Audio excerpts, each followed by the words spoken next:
Hi, I'm Neal Spackman with the Al-Baydha project. I'd like to give you a quick introduction to what the Al-Baydha project is, what our goals are, what the issues are that we're trying to solve.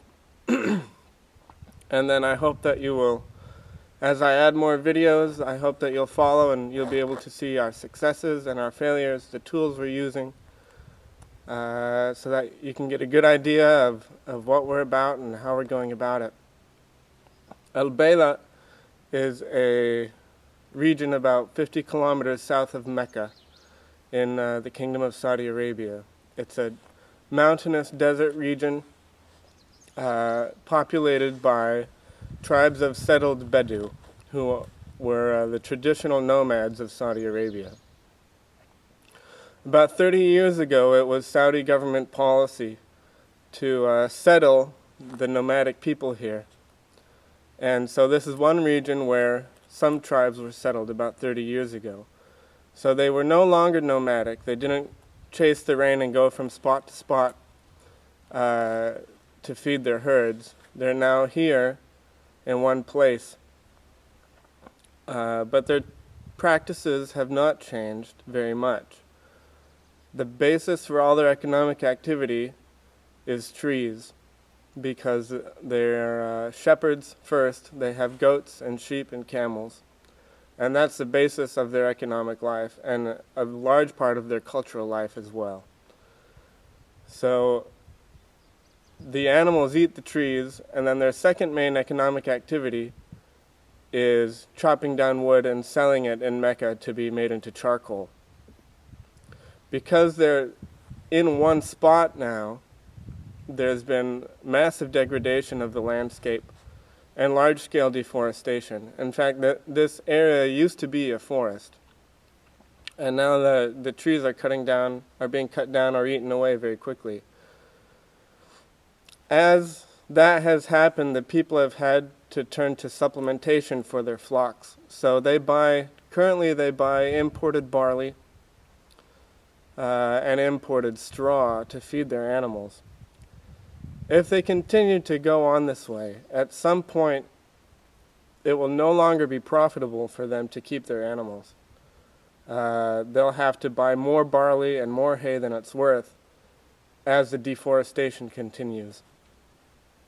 So what the Al-Baydha project seeks to do is we're hoping to introduce to them and teach them a new economic system that allows them to keep their culture of animal husbandry, but that restores balance between them and their environment, and that allows them to stay on their traditional lands here, allows them to keep their culture. Because if they keep going in 15, 20 years, they're just going to have to pack up and leave. There won't be anything here for them. All the trees will be gone. They won't be able to keep their animals, and they'll pack up and move into the city. And that's a global trend. I mean, rural peoples moving into the cities creates a lot of problems. And so for the sake of the people here, for the sake of them keeping their culture, and for the sake of preventing those kinds of problems, we're here in Al-Baydha working on this project. And there's a series of steps for the solutions that we have. The first step is a water system. Now this is a desert. We average about 2 inches of rain per year. But because it is full of mountains, as in many other deserts, when it rains here, the rain accumulates and causes flash flooding. And those flash floods last 2 to 3 hours.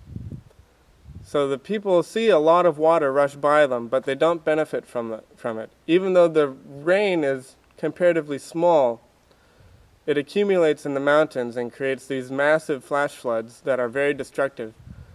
People die in the flash floods. People lose sheep and animals. In the bigger flash floods, even trucks are washed away, or houses. So what we aim to do, first of all, is establish a system of earthworks in the mountains so that we can slow down the water in the flash floods, control it, and then use it to establish a system of agriculture, which will be our second step. Our agricultural system is going to be based on the permacultural systems of a food forest. So we will reforest the landscape with the water that we capture from the flash floods. And that reforestation will reduce the expenses that the people have for their animals. It's going to be tricky to find that exact balance between how many animals we can put on the land. But that will be the second step to establish this system of agriculture. After that, we will establish a dairy production company. The people here are already experts in all things dairy. They make a wonderful cheese. They make really good butter. But it's not centralized, it's not organized, and they don't benefit from it to the extent that they could.